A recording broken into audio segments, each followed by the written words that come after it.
Aisha, and I'm a former host of Mocha Single Mothers by Choice, or SMCs. Like you, as an SMC, I decided to become a mother knowing I'd be the sole care provider and parent for my children, at least at the outset. The Mocha stood for Black, so I'm using the word Black, and I'll be discussing being a single mother by choice from a Black woman's lens. You'll connect with all the interesting and fun things about this non-traditional path, like discussing which sperm to use and some hard truths about fertility and the realities of dating as a single mother who doesn't have a co-parent to rely on occasionally, and what it's actually like to parent as an SMC. This is the Black Single Mothers by Choice podcast. I'm Toja. I am now 46 years old.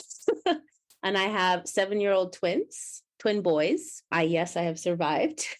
I'm a professor by profession, and I happen to live with my mom, but my family consists of my mom and my twin boys. Hi, I'm Carla. I am 45, newly 45, and I have a 4-year-old, and I also have 3-month-old twins. It's been a journey. Basically, we're here. We have like several generation family. I didn't even think about it until someone mentioned it the other day. So we have the 3 kids. We have my parents. We have my grandmother.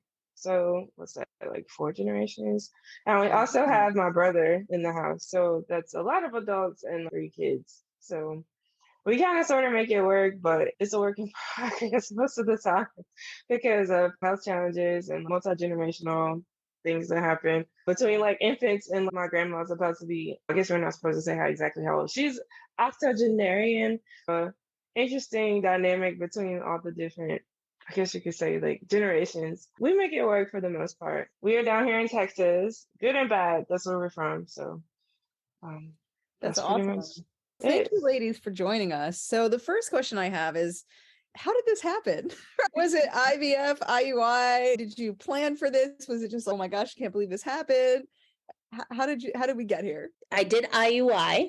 I was lucky enough to get pregnant on my first try and had to use Clomid because I had one fallopian tube that was damaged because I had a myomectomy in the year 8 months before actually trying. They needed to pinpoint my sort of window of ovulation because I only was going to give it 3 tries and then I was going to walk away from the whole thing.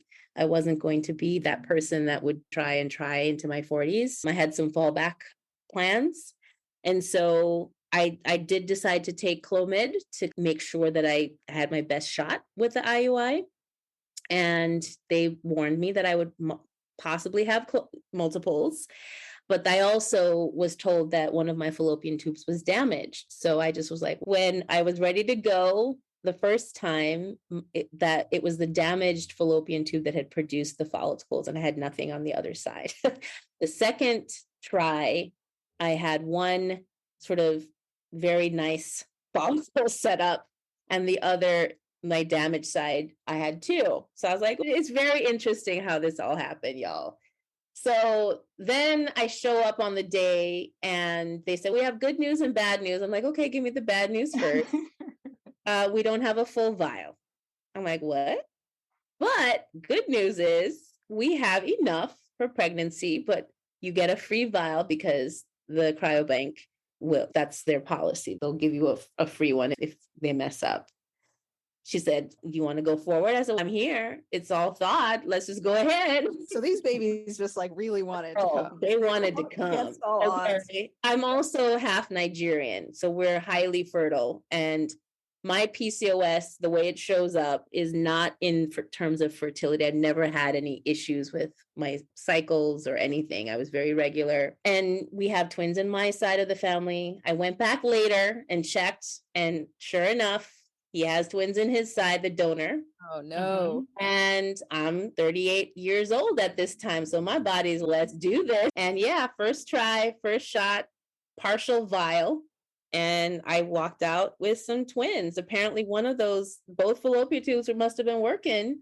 Look, it only takes 2, right? They say it only takes 1, but hey, let's just hop the next one So, for good measure. Yeah, I am a fertile myrtle, apparently. Didn't realize that. Super lucky, super blessed that it didn't require me to do a lot of cycles and go through that, a lot of what this journey is for many women. So I'm very lucky about that.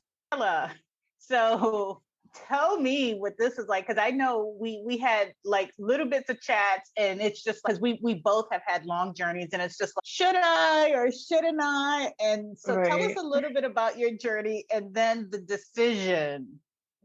Okay. So journey overall, it took me, I was around 37-ish, and I had several surgeries for myomectomies. I'd had endometriosis, excision surgery, and basically my doctor is like, you need to figure out if you want to go for it and do it. Because you're not going to have, basically, we knew that I didn't have much of, I guess I had the opposite problem. I didn't have hardly any eggs. In order for me to get anything to work out for my first son at all, like we had to use donor egg and donor sperm. So I had frozen embryos for my first donor egg round. So there were 2 that were left, and I traveled to do my IVF. So thinking about the fact that I had to travel from Texas to New York State to do all of this, I was like, I have 2 left. And if I use one, then there's the fact that I could have 1 left. So thinking through the idea of there's 1 left. So if you use one and it doesn't work, then you have another shot. Or do you use both of them and just say, I'm done with it? Or you run the risk of leaving one frozen. And I was like, I really didn't want to think about going through it another for a 3rd kid. But I also wrestled with the ideas of, I didn't want to donate my possible children to another family just because my son is already double donor. And I was like, go ahead and just donate his possible sibling to another family. I was like, that's like even harder. Okay, you're already telling me that I am like, I have all these donations that made me, and then you just throw another wrench into the factors. So I was like, no, I really don't think I want to do that. And I didn't want to destroy them. So I was like, I'm just going to transfer them. I guess my doctor has always been on I guess they're different, especially being over 40. I guess they're like, go for it, having all the other complicating factors that I've had. Maybe it wasn't the best decision, but basically they're just like, go for it. 44 at the time, and just trying to finish out my journey. I had no clue that it would actually work, because I was just like, I'm just going to transfer these last 2 and just let it be what it be. And it became 2 babies. Okay, so let's get into what the reaction was, because I know at the end of my journey, when I had the opportunity, I was done, I was exhausted, I was tired, I was broke. And I was like, okay, I'm gonna just roll the dice and transfer 2. Once I did it, and I was sweating bricks, I was like, oh my gosh, if this comes back with 2 kids, how am I gonna do it? What was your reaction in the moment when they were like, there's 2? Carla. Oh, you did it on purpose. So you can't say, oh, I didn't really want to have 2 because you purposely put 2 babies in there. Right. So, For I IVF, was still surprised because honestly, being the age that I am and the hard journey that I've had to get to this point, I never thought that 2 would stick. Of course, there's a big possibility that it could. It's just my body has rejected so many things. Just the fact that these 2 little strong babies are in there growing, I was just like, wow. So then it's trying to just come to grips with it and get your mind around it, because it's not. So Carla, you can't say you didn't know about it because you did it on purpose. So you're laying on the ultrasound table, and they're like, here's the gestational sac, and here's there's 2. What was in that it was moment? kind of obvious. I could see them both, so I wasn't like, but I didn't know if both of them had. You can see that there were 2 sacs, but I couldn't tell if there were 2 like embryos in there, because you know how sometimes you can have like empty. So I was just like, okay. But the fact is, this is like, it was so early, because I think at my clinic, like we go at like 5 weeks ish.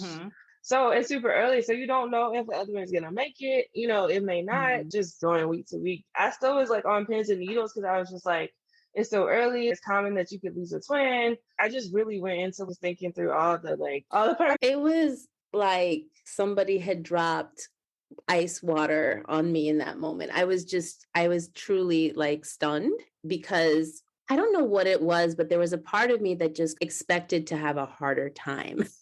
I just thought, since I'm doing this consciously, whatever, I just felt like this is going to be harder. And so when she said, you're already sitting down, because obviously, are you ready? I was like, yeah, what's going on? She's like, you've got 2 sacs here. This was at week 9. What was interesting was there was some foreshadowing. So I went in at my 2 week after taking the pregnancy test, and the nurses were like, "Are you okay?" I'm like, "Yeah, I'm fine. Just, are you sure? No sickness, no, Where not." you beta like 5,000. Yeah. And Well, I'm like, I also wonder, is that Yeah. common? Do you feel sicker because there's two? I had no morning sickness throughout the entire thing. It's weird, Carla, right? were Toja. you with two than with one? Yeah, I did, but I didn't have any with my singleton, so it was figured I would have it with twins. Yeah. So hang on, Toja. Okay, so when we go through the 2 week wait, people will come back with their beta numbers. Were your beta numbers like triple, double, or were they like regular, like 250, 260? I can't remember, but all my numbers were like through the roof. Like they were like, you should Okay. be sick at this point. Uh-huh, Like, I'm uh-huh, not.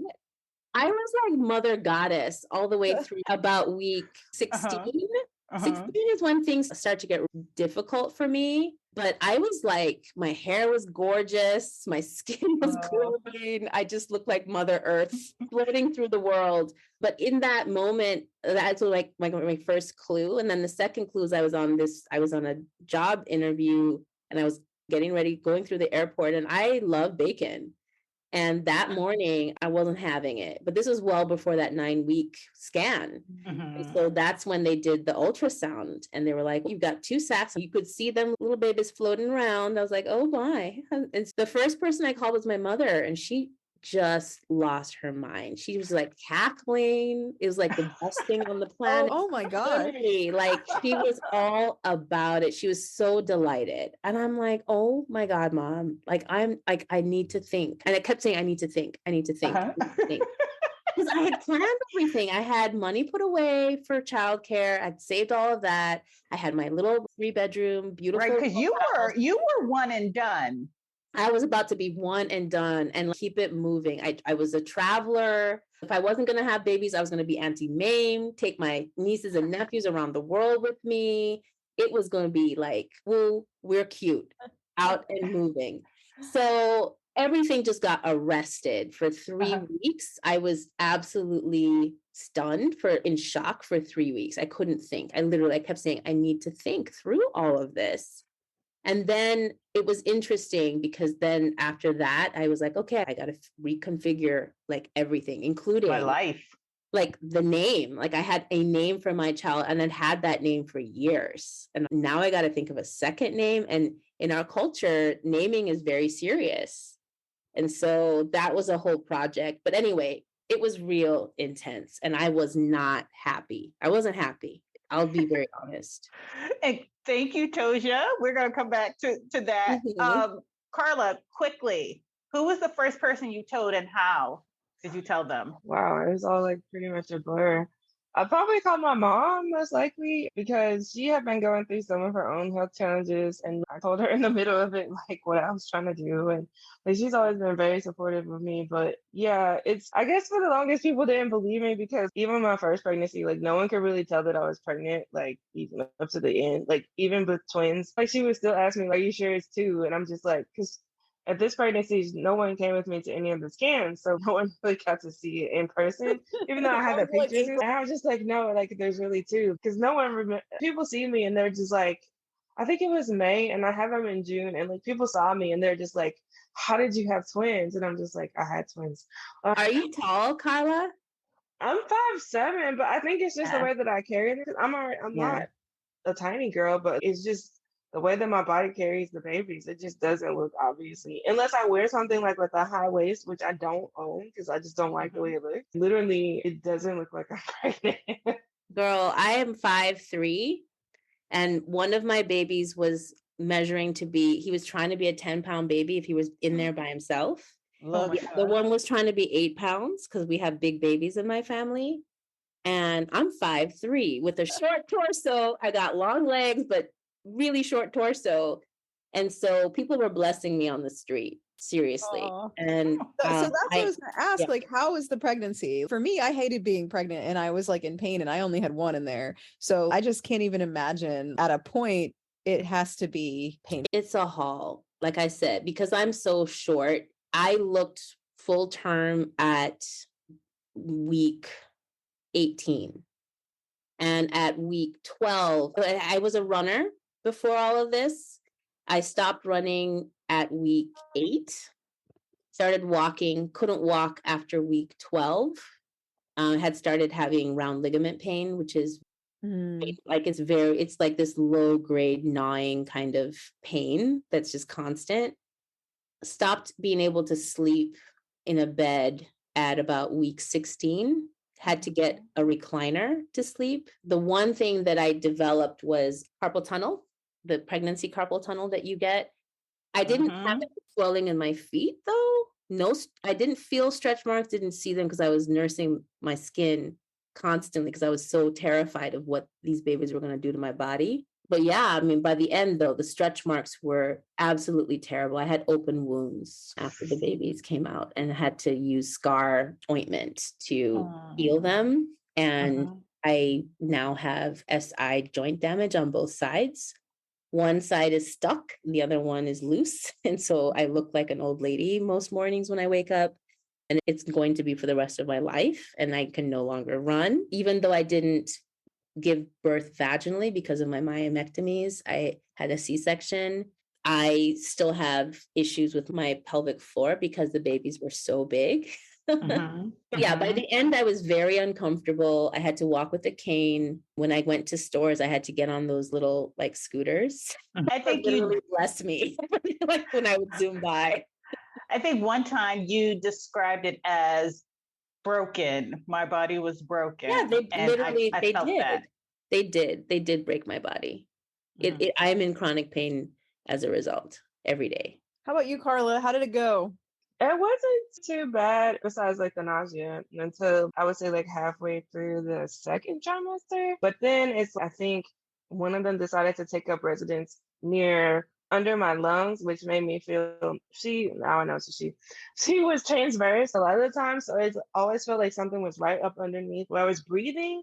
So it became hard for me to get a full breath and just feeling out of breath all the time. Turned out she never really moved out of that spot. And my other twin got into my opposite side hip, and it was like they got where they wanted to be and got stuck. So they weren't really moving a lot. So I didn't really have pain in my hip, but just having her like all the way up in my breastbone, almost like up in there, it was really uncomfortable and just hard to breathe. Towards the end of the time that I was pregnant, like I had to do the same thing, even though I wasn't like physically huge. Like it was just being out of breath all the time. If I needed to go in the store, I would take the little cart, and those things were lifesavers. Like I wouldn't even go in the store unless I knew that they had the little carts that you could get on, because you literally would feel like lightheaded, like you couldn't really do anything. But as single moms, you pretty much have to do things for yourself. So luckily, like a lot of the places have like pregnant, you could park in like the pregnant woman parking spot, make it to the door so you can sit down on the cart and be able to get your groceries or whatever. But yeah, it was honestly, I'm glad I didn't really have to go up too many stairs or anything, because I don't know, it was taxing a lot, just because I feel like it was just because it was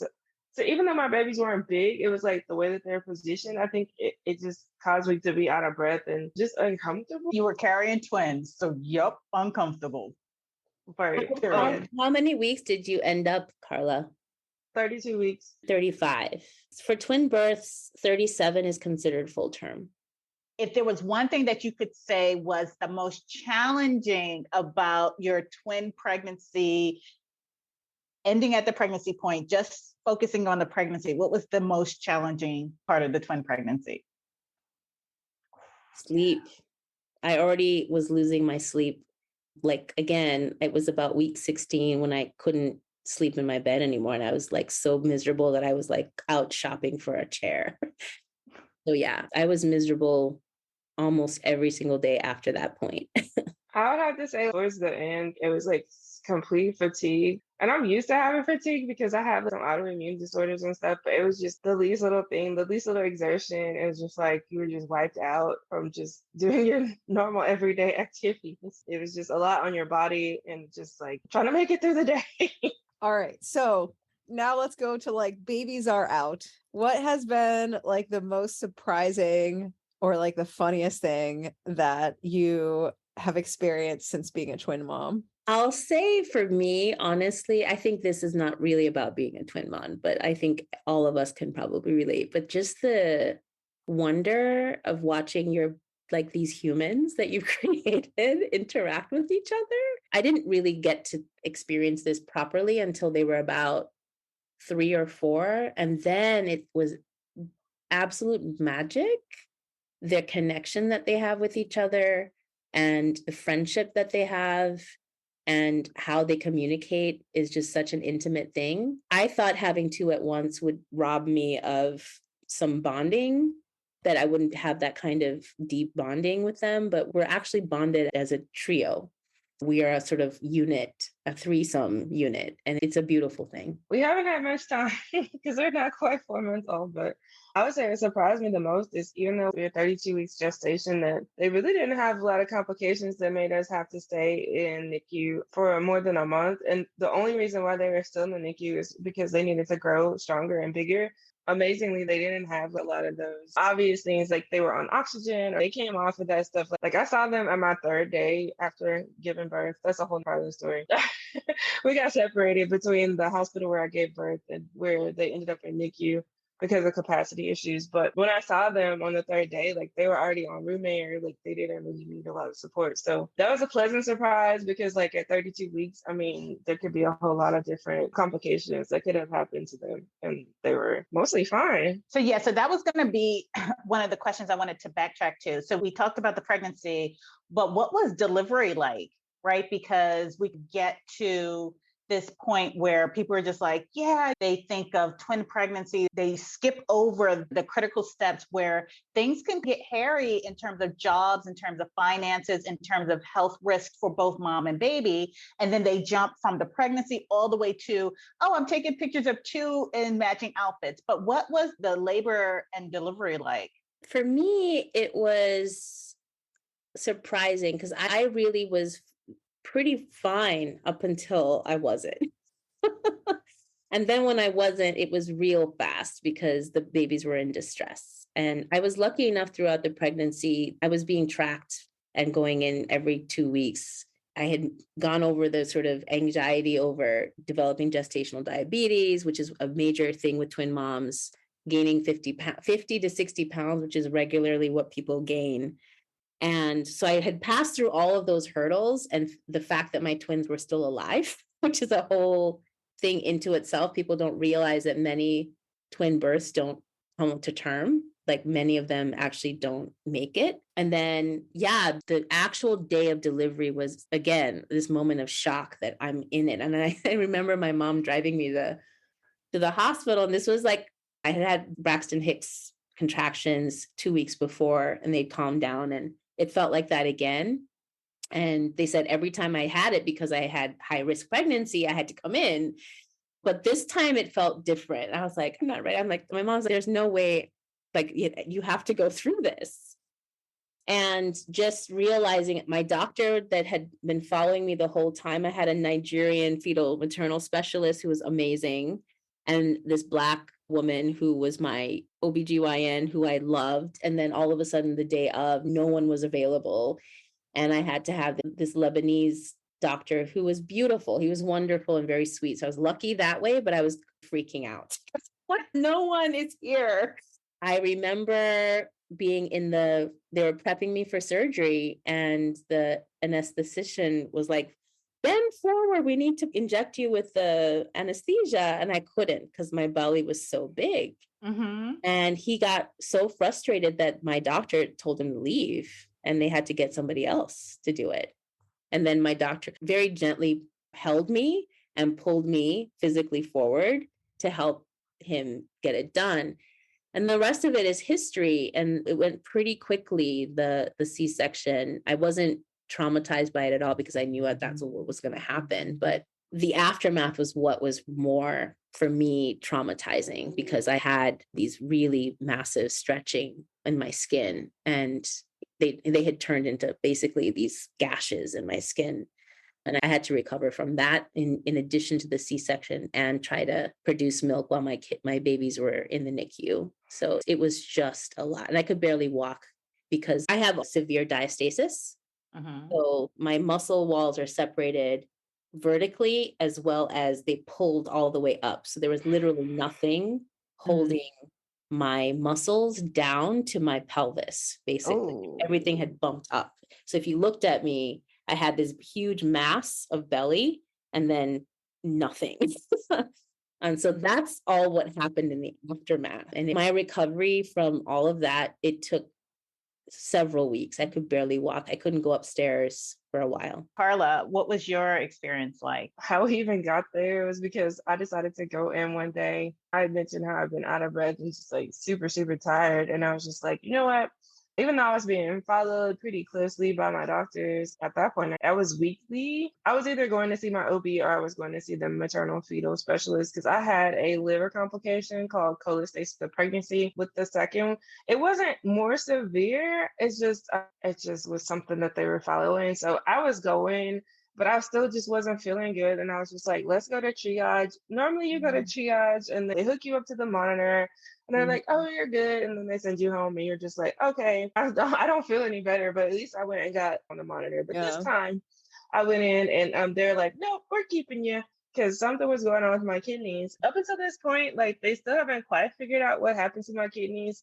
But what it started to foreshadow is they think it was like a non-standard presentation of preeclampsia because as they were keeping me in the hospital for like my kidney labs, over time, over like a week or so before they decided to go ahead and give me the steroid shots for the baby's lungs, which was about 2 days before they decided to do the C-section. That whole week, it was like I was creeping into preeclampsia, which I had postpartum with my singleton. This time it was before. And basically, as my kidneys were starting to do what they're supposed to do, then I started to get like the high blood pressure, which I don't have in normal life, even though I have other indications for it. I don't have high blood pressure. And I've never had protein in my urine, but basically they just said over the time that I was in the hospital that like things weren't really resolving. Her decision was to go ahead and have the babies born because basically things were like trending not so great with the preeclampsia. So we just ended up, let's give them the steroids and let's pull them out. So I guess they opted away from any kind of bed rest type of thing because it wasn't getting better. I think the biggest part of my initial difficulty with accepting the reality that I was having twins, because I had put a lot of thought into organizing my financial life to do this process and have one. So I was fully disorganized. Everything got blown up in terms of my budget and all of that. So I'll say this, the way that I think I've survived is I've stopped telling myself that I have double the cost of everything because other people have one, like singleton. That was one of my sort of negative frame of minds that I think didn't help me. And I suffer from some postpartum depression. And I think that was the thing that was cycling my mind all the time. Yeah, I took a year's leave of absence because I just knew that this was going to be pretty cataclysmic, and took all the sick pay, took all the maternity leave, all of it. And I still came up short and just did some very creative side gigs, whatever I could take, and stretched it as far as I could for that first, I would say, 8 months. In that time, I decided to cloth diaper. And cloth diapering, I would not recommend for absolute newborns. I would let the initial poops get through because they will ruin those diapers. But yeah, I cloth diapered. The only reason I could have, and the only way I could have done that is because I was not working. I was washing clothes constantly because of that. I thankfully breastfed. So that was very lucky for me that I did not have the cost with formula, even though I got a lot of pressure from my doctors in the NICU to bottle feed. I don't to this day understand why when I was capable. The biggest challenge has been childcare. And unfortunately, my children were born in September. So the cutoff date for their birthday misses by an entire year. I'm literally 7 days off the cutoff. So that was painful when I realized that. So I had an extra year of childcare that a lot of people don't. My children were basically 6 when they started kindergarten. The way that I managed it was by using an au pair. That was actually cheaper than putting my 2 babies in daycare or any kind of childcare facility. I was lucky enough to have a sister who had au pairs before, so she really coached me through the process. But financially, it was cheaper. And it was the only way that I could manage. My mom was there, but she has a lot of health challenges. And so she couldn't really be that kind of physical support in the day-to-day routines that I had. But yeah, educational cost, childcare, I think is the biggest thing to plan for at this point and think about what your strategies are. And there's no way to save for it. You just need to kind of, you just need to have a kind of strategy in terms of the thing, and then you figure out what you need to do to make it work. What's your advice for the different stages, trying to conceive that you're thinking it's, oh, I want twins, and you're jumping all the way to dressing them alike? What would be some of your advice, some of the things to consider? Both of you are like, don't do it. But go, Carla. The first thing I like to say to people who say that is, okay, first of all, you don't know that you're actually going to make it all the way through with 2 babies, because there's a lot of times that, like, one of my twins was birth restricted. So even though they both made it through successfully, if we had not gotten them out when we don't know what would have happened to him, because they really couldn't even visualize how small he was because of where he was tucked in. You have no idea how your story is going to end. It looks cute or whatever if you see the pictures after the fact, but there's so many things that could go wrong, just like it could in a singleton pregnancy, but it's double or even more than that. The prevalence of complications. Unfortunately, sometimes you will lose a twin, not just in utero. Sometimes upon birth, one twin may not even make it. It may be like this nice idealistic type of thing, but the reality is a lot different. You can't plan for twins, really. You think you have some kind of control over your fate, but you really, even if you go the IVF route and you plant 2 embryos, you don't know that both of them are going to make it. The aftermath, first 6 months, is absolute pure. You're running on fumes because you have 2 babies with needs, and it is intense and it's not cute. None of it is. I don't have actual memories. I have few memories, and the memories I have are very intense. I have pictures to remind me of that time, but I did not sleep. I didn't sleep. If you think of torture and sleep deprivation, I felt like I was being tortured every single day. I got very little sleep. I still don't sleep because I actually was unlucky to have 2 babies who were not good sleepers. You could be lucky and have 2 babies that slept well. But I mean, that's like winning the lottery twice, though. I don't know. Yeah. I feel like there's a lot of people with singletons where that happens, but I feel like it's probably a lot less likely that would happen actually. Yeah. When one slept well, the other one would disturb the other. And so there was this kind of Bopsy twin, like you just were playing whack-a-mole, honestly, with their needs. Ladies, it has been a pleasure. I really appreciate y'all joining us today. And especially Carla, you're like in the thick of it. Like you're in that less than 6 months phase. You won't remember this conversation. No, I probably won't, but it'll be on the internet for me to remember. Yep. You can go back and listen and be like, dang, I made it. I made it. Yes. Fuerte. You'll get through it. And then it'll start getting easier. It does get easier little by little. And I remember a twin mom telling me, because I was so beat down, it starts to feeling better when they turn about 4. And then it really starts to feel good. That's like a 4-year jail sentence. Yeah. And to be honest, that's exactly how it went. They were about 4 when I started to feel human again. And then 5, 6, 7, I'm so enjoying them now. So yeah, there are all kinds of challenges and life is very intense at times, but now I'm like, wow, we made it through and just look how far we've come. It's still a joy and they're still both blessings. Yeah. Well, Pod, thank you so much for taking the time to listen. If you like what you've heard, please share this podcast with your girlfriends, and I'd love to hear your thoughts about the topics covered in this episode. So email me at mochasnc@gmail.com. If you found value in the topics covered, consider making a donation using the link in the show notes below. Till next time, Pod. Bye now.